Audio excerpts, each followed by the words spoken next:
Hi guys.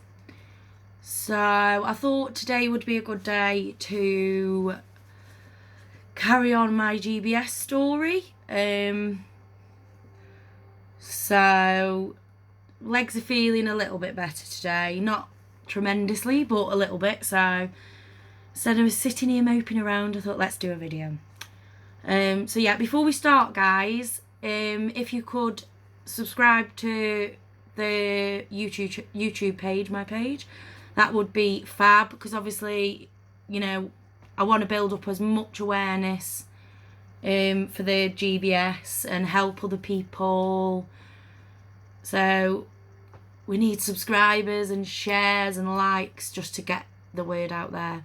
But anyway, so I left you on the last video with where basically I'd just been diagnosed. They sort of didn't know, weren't sure what to do sort of to start with. So basically they told me I would be having IVIG, which is where they pump loads of healthy white blood cells into your body to basically counteract your bad white blood cells that are attacking your nerves and causing the paralysis. So they started that immediately. I think when I thought, I just thought, oh my God, they found a cure. When I have this magic medicine, I'm going to wake up and I'm going to be able to walk again. No. So obviously that didn't help, because for me, I'd say it took 2 days for me to notice any slight changes, which depressed me. I'm not going to lie. I was expecting more of a quicker reaction, but it is what it is. So 2 days in, I was able to start holding my phone to a degree. Not like, woo. It was like sort of I had to rest it like that and sort of hold it because I had no grip in my fingers. But so with me being able to have access to my phone for the first time, I did the big mistake of Googling Guillain-Barré syndrome. And it was the worst thing that I could have possibly done. And I chose to do it at night. So it left me, I was literally sobbing, because when I Googled it, and I think it's still the same now. I mean, I've had gallbladder issues. I've had to have that out. Every time I have Googled something to do with me, they always bring up the bad things before anything else. I mean, there's not really a good thing about getting GBS, but I think it'd be better if you heard like more positive stories first and then you got to the worst case. I just went straight to worst case, where it told me that it takes out your breathing, it kills you. And I was terrified. I was, 25 weeks pregnant, couldn't feel my... excuse me. Something irritating then. Couldn't feel my baby kicking me because I was paralysed from here down, other than I could hold my phone a bit now. And I just thought, I've waited so long being mum, and I could lose it. I could lose the baby, and Jen's dealing with all this. And I think at the time, it's hard with a partner because the life you've chose to build up changes. Like, I wasn't Jen's wife for a long time. I was basically Jen's patient. She was my carer. And it would only ever be that way until I could regain some sort of normality.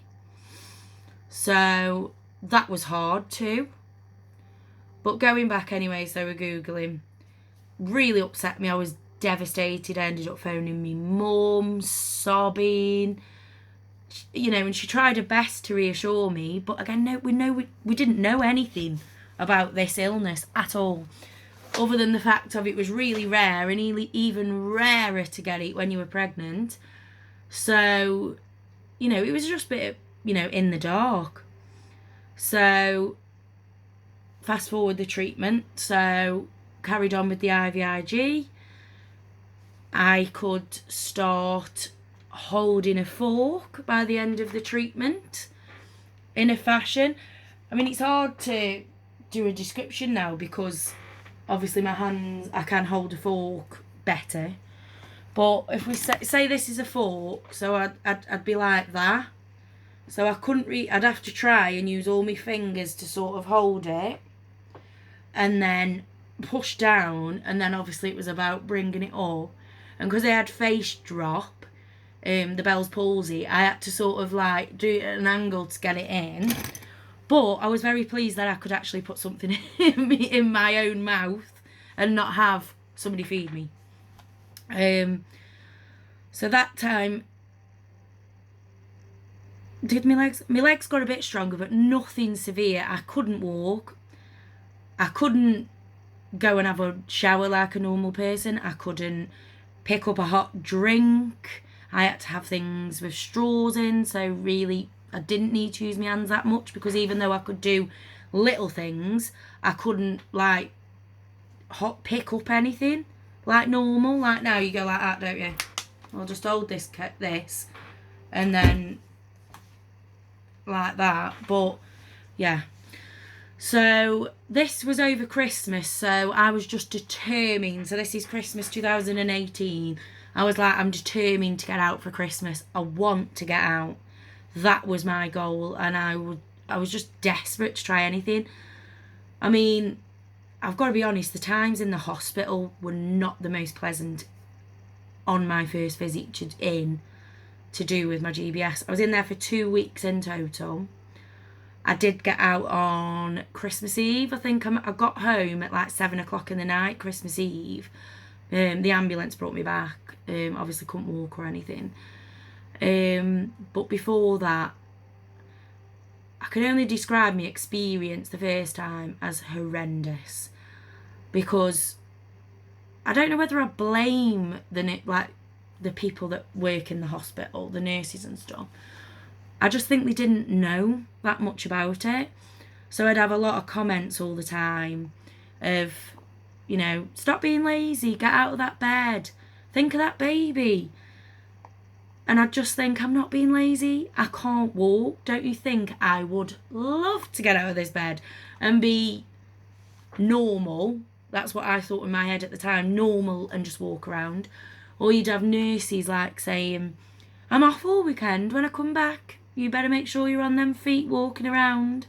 You know, as if it's that easy when you've got GBS to just go like that. It's not. Your nerves heal millimeters a day. It's so slow. But they do heal. So that's a positive thing.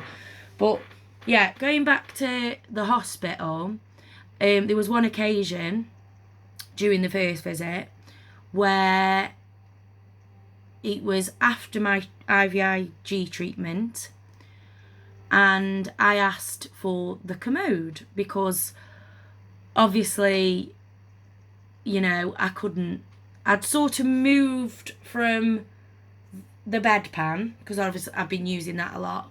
So as long as they had it was like a rotunda where you stand on and they turn you, then I could use the commode. And they were like, no, you don't need the commode. You can walk. And I don't even know how I did it. I really don't. But I had this nurse and I was literally gripping onto it. I felt so unsafe. I couldn't even feel my feet or my legs if they were working or not. And I'm thinking, I'm going to fall. I'm going to fall and I'm having a baby. Why am I letting her do this? Why am I letting her force me to do something I know I can't do? But there you go. So literally she dragged me to the toilet, got on it, and then I remember sitting there and she left me in there, didn't stay with me. And I remember thinking, oh my God, I'm not going to be able to get off this toilet. I know I'm not, because I'm not strong enough. I need help. So I'm panicking. Then she comes back. By this time, I haven't been able to go to the toilet because I'm that tense and worrying. I just couldn't go. So she comes back, and I think you know where the story's going. I ended up falling over. And it took 5 nurses to get me up and back onto my bed. And I later found out when I put a complaint in, that they lied about that. So they basically said that I demanded to go to the toilet, and I didn't. I 100% didn't. I didn't know I did. I knew I couldn't get there and back and make it. I was not strong enough. I couldn't walk properly. I couldn't walk. But somehow she dragged me there, I don't know. But obviously that didn't help my confidence. And then, I mean, I had to watch people having their last rites read to them because they didn't know what ward to put me on, because they weren't sure about GBS. On another ward, I think this was a couple of days before I was actually discharged on Christmas Eve, a lady across from me, because I was put on like a breathing ward for breathing, and this lady had COPD, and she was on one of them masks that literally breathe for you, so you could see her chest moving and everything, but it was the machine doing it for her. So yeah, basically she died. I watched her die, and you could tell she was, because it was like different how the chest was moving, and I think she was there for a good hour before anybody noticed her. It was sad. And obviously,